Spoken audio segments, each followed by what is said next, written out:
Hello, everybody, and welcome to a very, very special episode of Dave and Jay's Powerbomb. 1 year anniversary with AEW Revolution, which was on today. That's right, Dave. That's right. And do you know what? We promise to provide more explosive content than some things you might see in the future. That's right. Like an upcoming Barbwire exploding death match, which we'll talk about at the end of the show. All right, so then we got the Revolution pay-per-view, where it all began for us. Pre-show match, the Revolution buy-ins, a tag match. We got Thunder Rosa and Riho versus Dr. Britt Baker and Itoh. And this match was all right for the lead-in, and Reba hit a crutch shot on one of them at the end, and Britt was able to get the pin, thus squashing this feud that gone on too long with Thunder Rosa. Britt wins. Good. All right. So okay, then let's get on the real show. All right, real show. Just before the show, shout out to the family of Jim Crockett. He's one of the founders of NWA Wrestling. He was born in 1944, and he passed in this year, sometime today in 2021. All right, so we got the big not main event, but we got the AEW Tag Team Championship match. MJF, Chris Jericho versus the Young Bucks. Go team? Yeah, like, we're conflicted, right? Like, I don't know, Jericho made it personal bringing the parents involved, bloodying up Papa Buck 2 weeks ago. Fueled the need for revenge. Yeah, so it's personal. They got Wardlow with them. One of the Young Bucks was able to hit this crazy slingshot Canadian Destroyer onto MJF during the match. And then they hit MJF with a powerbomb combo off the top rope, that backflip sliced bread move.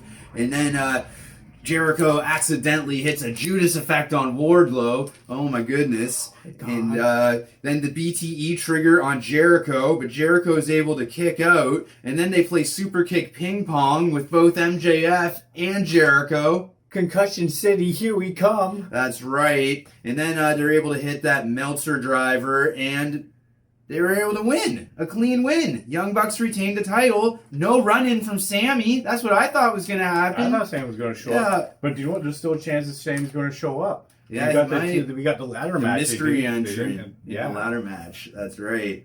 Okay. So, before that, we have the Casino Tag Team Battle Royal. So every 90 seconds, a new team enters. You get thrown over the top rope, 2 feet touching the ground. You're in it, but that guy's done. So both members got to get eliminated. And, so there's a lot of teams. First, you got Natural Nightmares in there with QT and Dustin. And they're going up against number 5 and 10 of the Dark Order. Dark Order. Then 90 seconds later, Santana and Ortiz come in there. 90 seconds after that, the Sydal brothers. Then Grayson and Uno of Dark Order. And then the Gunn Club, Nepotism. Club Nepotism. Yeah. Bullshit. And then Peter Avalon and Cesaro Bologni. That's my pick. Yeah, and then we had the Varsity Blondes come in there. And then these big 2 Bear Country dudes. And then Jurassic Express was Jungle Boy and Luchasaurus. And then Butcher and Blade, Private Party, SCU. If they lose, they're done. Death Triangle, and Silver and Reynolds. So, like, it's too crazy to go through. They all got eliminated one by one until there was Final Four. There was a good point where you thought Dark Order had an advantage because you had 3 members in there and they actually all just started working together. Yeah, it was pretty nuts. Yeah, but eventually our hearts were broken, and Johnny Hungy, which was the last one of the Dark Order to get eliminated. Yeah, it was heartbreaking. Yes, the Final Four were Silver. Yeah, so John Silver, Jungle Boy, Ray Fenix, and Pac. So it's both members of Death Triangle. And then, Silver gets eliminated. And then Pac gets eliminated. So it's just Phoenix and Jungle Boy. And then there's a crazy suicide dive through the middle ropes. So he's not eliminated, into the front row. And I think the right man won this match here. Like, I didn't want to see it to go to Mowgli. I want to see it to someone who can wrestle. Mowgli can wrestle, but Ray Phoenix, like, come on now. He should have a title. Yeah, Death Triangle for the win. That's right. Death Triangle's going up against the Bucks. That's going to be an amazing match. Oh, definitely. All right, now what do we got? Paul Wight, a.k.a. Big Show from Other Company. He's backstage. He's talking about a new signee, a new wrestling talent. It's not released yet, but we're going to find out later in the show. And it's a favorite of mine. I think I might have predicted it last week or 2 weeks ago. I can't recall, but Yeah, it's great. He's one of my favorites. It's a bigger explosion than some things of this pay-per-view. Then they're like in the crowd, and Al Snow and Diamond Dallas Page are there. Good to see them. Oh yeah, and then we got the AEW Women's Championship match: Hikaru Shida versus Riho Mizunami. I don't know, man. You want me to put my notes on here? Sure. Okay, so this is what I put down. Dave's board, cooks pasta. Shida wins via Good 50 KO, 50 knee strikes to the head. Mizunami, welcome to Concussion City. Welcome to Concussion City. And the real highlight about this was Britt at the end. Oh yeah, the beatdown at the end. Yeah, like no one cares about this match. No one's going to remember it. It was kind of pointless and insulting to wrestling fans. But yeah, Britt Baker, Reba, Nyla Rose, Vicky, they beat down everyone after the match, and Thunder Rosa runs in for the save. So hopefully no more of this. Like, just get the title off of Shida. Nuts already. Like, do something. Like, I thought you were doing something, and then it ends like this, and it was... I don't know. They gotta do something, though. I don't know. Maybe it'll be at the next pay-per-view, May 30th, 2021, Double or Nothing. Yeah. But I guess we should go on more with the lameness then. Miro and Kip Sabian. This is while I was still making my pasta. Yeah, you didn't miss much. Because, they're going up against Chuck Taylor, Orange Cassidy. They beat him down right before the match. Miro and Kip Sabian do. Then they drag Charles into the ring. Wow, they threw someone into the mirror or something, to a window. I don't know. I was in the kitchen.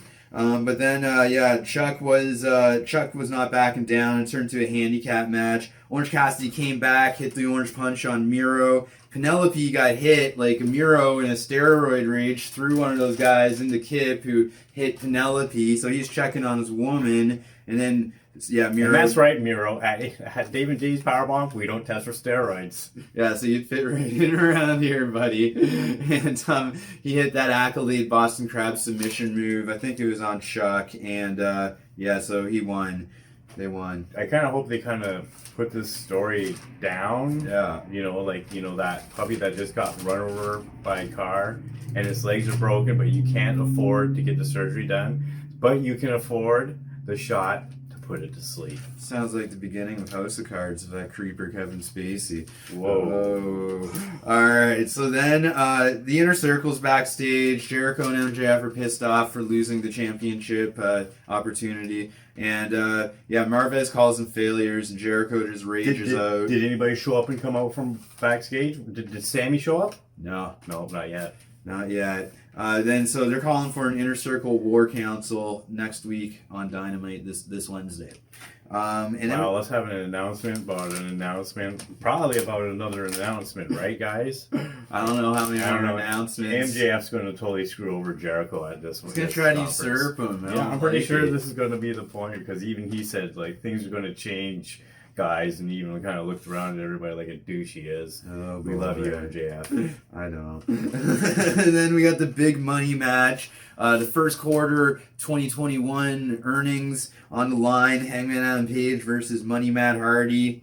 Hardy's working on Page's hand early. He squashes it between the steel steps and the post. And then he's biting his hand. He nails a twist of fate outside, but then Page nails a giant moonsault from up top, outside of the ring. Yeah, that was pretty crazy. And then he goes for... Does he hit the Deadeye? No, he goes for the Deadeye, but then... No, he hits the Deadeye, but then Hardy's goons surround the ring. And then he reverses the buckshot lariat into the side effect, twist fate, near fall. Dark Order runs up to even the odds. Oh, saving the day. Dark Order. And he hits that... he's about to fall off the apron. Dark Order catch him like he's Neo in the Matrix, being held up by the machines. Oh, that was... beautiful moment. And then he was able to hit that buckshot lariat. Yeah, we get her what? How many numbers? Numbers of what? 1, 2, 3. That's we right. got our winner. That's right. They do count to 3 in wrestling. At least I know in our 1,000 subscriber match, I'll be able to go like this. I can count to 3. I'm just gonna have like a syringe or something in my pocket. We can't rip Britt Baker off. True. I didn't say I was gonna use it on you. And then, so yeah, they pin, and then they have a celebration and a group hug. Will he or won't he join? It's still kind of ambiguous. It's still up in the air. It's looking good though. But the important thing is friendship. That's right. And then we got the Face of the Revolution ladder match. Number one contender to the TNT Championship if they win. Who will win? We have Platinum Max Caster. He's freestyling to the ring. Yeah. I could do a freestyle right now, but I'm not going to. And then he's coming Murder Hawk and Jake Roberts. And Our number one pick. Murder Hawk Deck's a crowd member. Good to bring that back. Yeah. It's good to pay tickets to get hit. Then we got Scorpio Sky and Penta El Zero Miedo. Yeah. Yeah, Scorpio Sky, whatever. He's a weirdo. Why is he even here? Yeah. Jeez.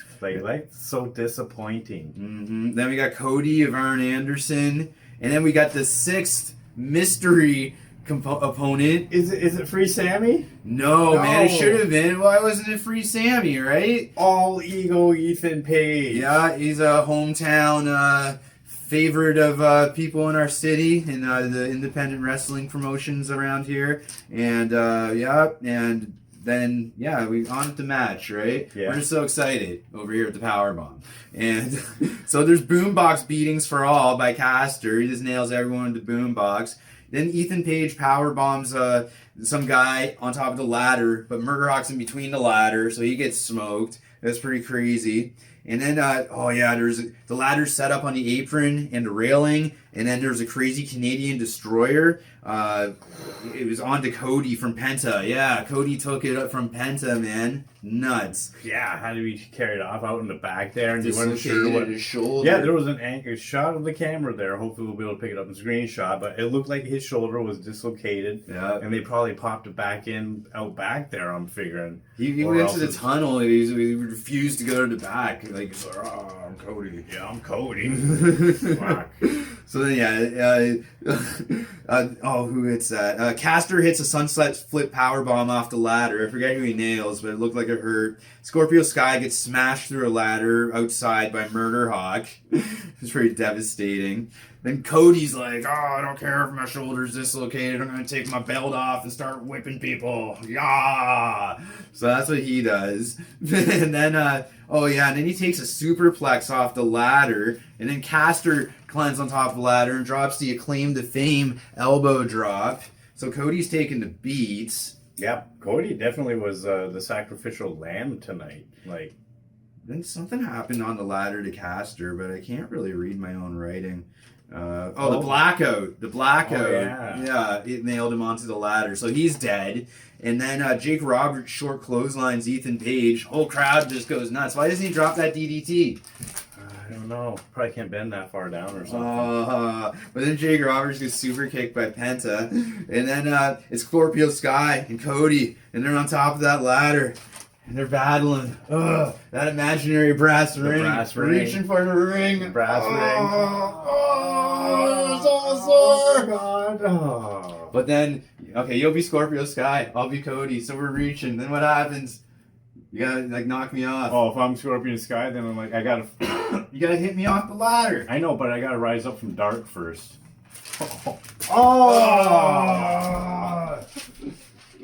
There you go. So Scorpio Sky is the new number one contender to Darby Allin's TNT Championship. You know why AEW gave it to him? I don't know. Because they knew about this YouTube show called David J's Powerbomb, and he could not compete with this raw talent.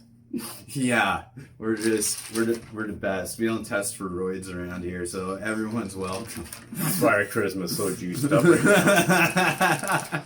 We don't test for anything. No, we might be on drugs right now. Okay, so then this new contract signing that Big Show's all stoked about, and I'm stoked about it too. It's revealed, and I'm pretty sure I predicted it last week or 2 weeks ago, but it's Christian! Imagine Christian, it's Christian! I always preferred Christian over Edge. Le Champion Chris Jericho is my favorite wrestler. Christian's always been a favorite wrestler of mine. That's a great signee. Well played. I was more excited when Ethan Page came out. This is a good night for everyone. AEW for everyone. And then he's got a t-shirt, outwork everyone. Cool. All right, so now Taz is coming out for color commentary, so you know what that means. Street fight. Darby Allin and Sting versus Ricky Starks and Brian Cage. And this is done cinematically. It's a cinematic match. And they Starks and Cage pull up in a sports car, which is pretty cool. And they're driving to an abandoned warehouse with a ring in it. And Darby skateboards to the warehouse with his hoodlum army. And then he hitches a ride, kind of being dragged by the back of Sting's old jalopy. That's not how I remember it. How I remember it is shopping cart, Sting in the front, and Darby pushing it with his skateboard while all his homies would cheer him on while they're like dropping needles or stuff in the neighborhood. Watch out for needles, guys. They're out there.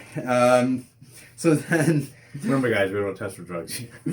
Darby's thrown off a wall. And then it's great cinematics. Darby dies somehow. And then there's a and then Brian Cage has got a vertical suplex on Darby, and he's carrying him up several flights of stairs while he's got him in the suplex. It's pretty strong. And then fire extinguisher onto one of those guys, and then one of them smashes a bottle over Team Taz. Yeah, bottle smart liquor. And then Starks takes a 2x4 to Sting. And then Darby climbs up a post and coffin drops someone. Then Will Hobb and Hook Taz arrive, and Hook Taz has just got something to prove to everyone, I suppose. It becomes a 4-on-1 situation. Then Darby is seesawed, they're grabbing him, and they chuck him through the window. Toss him right through the window. It's pretty cool. And then it's baseball bat time. Darby's from the third-story window, he's like, Stinger! He tosses Sting the bat, and Sting's surrounded, and that gives him superpowers. Powerhouse Hobbs there, and all the rest of the douche factories there. Sting breaks over one of those guys' heads, so then Sting picks up a shovel. What was with the teenage boy there with his shirt off? That's Hook Taz! You don't recognize him because he always got the hoodie on. He's in body bags and shit. Oh, I'm pretty sure he was probably the kid drinking in the Schlitz malt liquor that Darby used to smash over Cage's head. No, that was Taz's son, man. That came from Taz's mother's body. All right. And then I'm giving that family too much credit. Then Darby hits this. Oh yeah. So then Darby's on the third floor, and he hits this elbow drop onto Brian Cage all the way through the third floor. It's nuts. So the final two people alive are Ricky Starks and Sting. They're both in the ring. Stinger goes through Stinger Splash, but Starks moves out of the way, and the turnbuckle's exposed. But then he hits that spear, and it's a near fall. And then, I don't know who hits the low blow, but Sting's able to hit the Scorpion Death Drop, and Starks takes the fall. But, no shame in losing to the Stinger in a cinematic street fight, Hook Taz match. Yeah, they had to show this on the screen because in order to prepare for what's next. Oh, yeah. So, this is the main event. This is going to be the most explosive marketing, the most explosive hype. Man, were you excited to see something mind-blowing where somebody was possibly going to die by something massive at the end? Let's just get through the stuff so we can tell everybody how... Exploding barbed wire death match for the AEW World Championship. Jon Moxley versus our champion, Kenny Omega. Don Callis on color commentary. If this match doesn't end in 30 minutes, the entire ring explodes. And there's lots of traps and goodies. We'll throw the rules and shit up on the screen. It's too many to list. The ref is in a hazmat fireproof suit with a face shield. Shit is real, right? Jon Moxley, he knows he's going to die. You see him hit that booze right before the match. He had to drink flask. up some courage. Yeah. Kenny didn't. It's probably Zima or something. Oh, jeez, it's probably I don't even know. Okay, steroids in the flask. All right, so then Moxley comes out early with a barbed wire baseball bat and kendo stick, and then I don't know, Kenny found some coke in Moxley's pocket and threw it at him, drugs are bad, and then so Moxley gets the advantage. And then, and then there's a first explosion. They throw him into the ropes or something, and the shit explodes. And then, so the first explosion's on Mox. And then there's some trash can play, also on Mox. And then Mox is busted open pretty good. He's earning his paycheck tonight. Then Mox gets thrown into a barbed wire corner. He's still bleeding. Mox is bleeding? Don't they know how dangerous this is? Oh, jeez. And then there's a second explosion, and then a third right out of nowhere. So both guys are like blind, like explosions everywhere. Like, it's nuts. I love the explosions. I'm not gonna lie. Call this match to make sure to sterilize blood? I don't know, Jay. You should probably stop talking about it. All right. So then there's an exploder suplex into the barbed wire corner, which is more blood. And then there's a fourth explosion. Holy shit. More blood? So that was probably to seal and sterilize Jon Moxley's wounds. I guess so. And then they're on the apron, and Moxley's able to hit a paradigm shift through the exploding hell zone. It's like all this plywood and barbed wire explosions underneath. And then the 10-minute warning hits. So we got 10 minutes left until this ring explodes. Mox is able to hit a pile driver, and he gets a near fall. Then there's a low blow on Mox into a power bomb. Kenny's giving a shout out to our show.